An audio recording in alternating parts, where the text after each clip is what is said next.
चिखली नगर परिषदेचे मुख्याधिकारी यांना दिले निवेदन।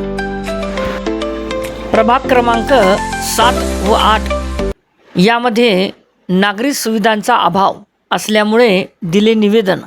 कचरा टाकून राहिले वेगवेगळ्या ठिकाणी, त्यामुळं ढीग साचू राहिले कचऱ्याची ढीग साचल्यामुळे काय उरलं दुर्गंधी पसरू राहिली आणि त्यामुळं माशा असतील मच्छर असतील खूप जास्त प्रमाणात वाढू राहिले। आणि म्हणजे तुम्हाला आठवण करून द्यायसाठी सांगतो की मागच्या वर्षी त्या भागामध्ये मलेरिया आणि डेंग्यूचे बरेच पेशंट त्या ठिकाणी आढळले होते। आता वास्तविक पाहता शासकीय दप्तरी समजा खूप कमी पेशंटची नोंद झाली, गजाननगरमध्ये जास्त पेशंट निघाले होते अशी नोंद झालेली आहे। परंतु संभाजीनगर परिसरामध्ये सुद्धा बरेचसे पेशंट संभाजीनगर चैतन्यनगर त्या भागामध्ये त्या ठिकाणी आढळून आले। तर आमची अशी विनंती आहे साहेब तुम्हाला की जर तुम्ही कचरा उचलणारी गाडी जर पाठवली, कचरा उचलणारी माणसं पाठवून जर ते कचरा उचलून घेतला आणि फवारणी केली कीटकनाशकाची, तर यावर्षी तरी तसं काही होणार नाही।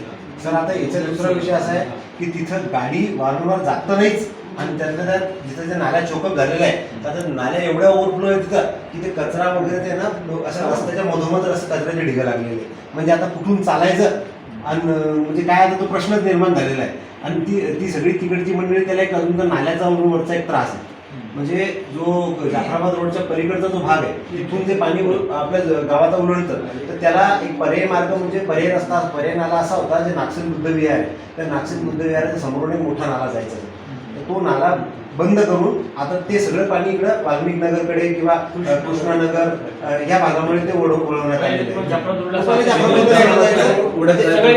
म्हणजे जांबवंती नदीकडे ते पाणी जायचं सर, पण आता ते पाणी इकडं टाकल्यामुळे आता जर सर अर्धा तास जर का पाऊस पडला तर सहज आमच्या सगळ्या लोकांच्या घरात तिकडे पाणी जाते। सगळ्यात मोठी शाळा तिथे लहान मुलांची, म्हणजे आदर्श शाळेची परिस्थिती अशी सर, जेव्हा पाऊस जर 1-1.5 तास झाला तर त्या पोरांना टोंगळ्या इतक्या पाण्यामध्ये त्या पोरांना जाणे पूरजन्य परिस्थिती निर्माण होऊन जाते। वाल्मिक नगरमध्ये प्रत्येक घरामध्ये तिथे पाणी असते, वाल्मिक नगर असेल, कृष्णानगर असेल, तिकडचा आमचा हेडगेवार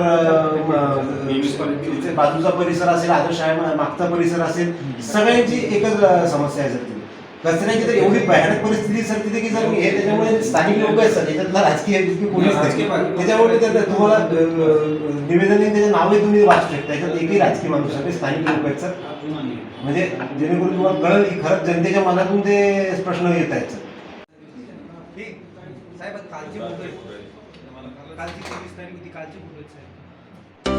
श्री राहुल चौरे सामाजिक कार्यकर्ते व रिकी काकडे व इतर मंडळींनी दिले निवेदन।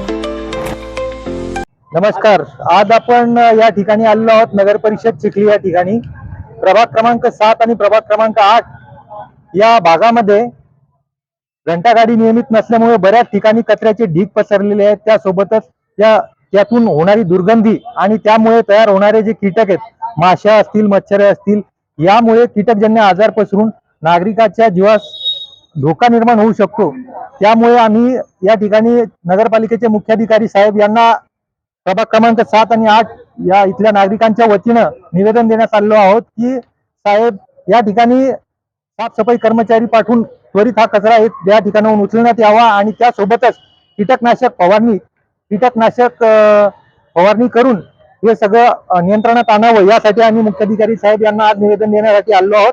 त्यासोबतच प्रभाग क्रमांक 7 मधील राऊत यांच्या घरापासून जामवंती नदीपर्यंतचा रस्ता व नदीवरील पूल अत्यावश्यक आहे आणि वर्षानुवर्षे या ठिकाणचे नागरिक आणि शेतकरी या समस्येमुळे त्रस्त आहेत। बऱ्याच ठिकाणी या ठिकाणी बऱ्याच लोकांना कायमचं अपंगत्व आलेलं आहे, काहींना जीव गमवावा लागलाय। शासकीय दरबारी याची कुठलीही नोंद नाही, परंतु ही समस्या सोडवावी, या समस्येला कुठेतरी या ठिकाणी त्या नागरिकांना या ठिकाणी सुटका मिळावी म्हणून आम्ही मुख्याधिकारी साहेब यांच्याकडे आज निवेदन घेऊन आलो आहोत की साहेब हे रस्ता आणि पुलाचं काम कृपया आपण करून द्यावं, त्यासोबतच घनकचरा उचलण्याचं काम आणि या ठिकाणी कीटकनाशक फवारणीचं काम नगरपालिकेच्या वतीनं त्वरित करून नागरिकांना दिलासा देण्यात यावा अशी विनंती करण्यासाठी आज आम्ही मुख्याधिकारी साहेबांना भेटलेलो आहोत। साहेबांनी या ठिकाणी सांगितलेलं आहे की 2 दिवसामध्ये आम्ही यावर समाधानकारक अशी कारवाई करू। आज प्रभाग 7 आणि 8च्या स्थानिक नागरिकांच्या वतीने आज आम्ही इथे मुख्याधिकारी साहेबांना निवेदन देण्यासाठी एकत्र आलो होतो। विषय असे होते की प्रभाग 7 आणि 8 मध्ये जे घंटागाडी नियमित येत नाही, त्यामुळे जी रोगराई पसरत आहे, दुर्गंधी पसरत आहे, त्याच्या अनुषंगाने आज आम्ही इथे निवेदन साहेबांना देण्यात आलं। साहेबांना आम्ही तिथले फोटो दाखवले, तिथली परिस्थिती अवगत करून दिली की बा साहेब तिथं सध्या परिस्थिती अशी आहे की लोक म्हणजे रस्त्यावर चालणं मुश्किल झालेलं आहे. सगळी नालीतली जी घाण आहे ती सगळी रस्त्यावर आलेली आहे. साहेबांना दाखवलं, साहेबांनी आम्हाला आज आश्वस्त केलं आहे किंवा आम्हाला आश्वासन दिलं आहे की बा 2 दिवसाच्या आत जर का ते कचरा नाही उचललं तर पुढील ज्या कारवाई करण्यास मी ठेकेदारावर कारवाई करेल. तर त्यांना आम्ही असं एक जनतेच्या वतीने किंवा नागरिकाच्या वतीने एक त्यांना आवाहन केलं आहे, जर का ते 2 दिवसाच्या आत जर उचललं गेलं नाही किंवा आम्हाला समाधानकारक कारवाई झाली नाही तर पुढील जे काही आंदोलन असतील त्याला तीव्र स्वरूप इथे जनतेच्या वतीने देण्यात येईल. धन्यवाद.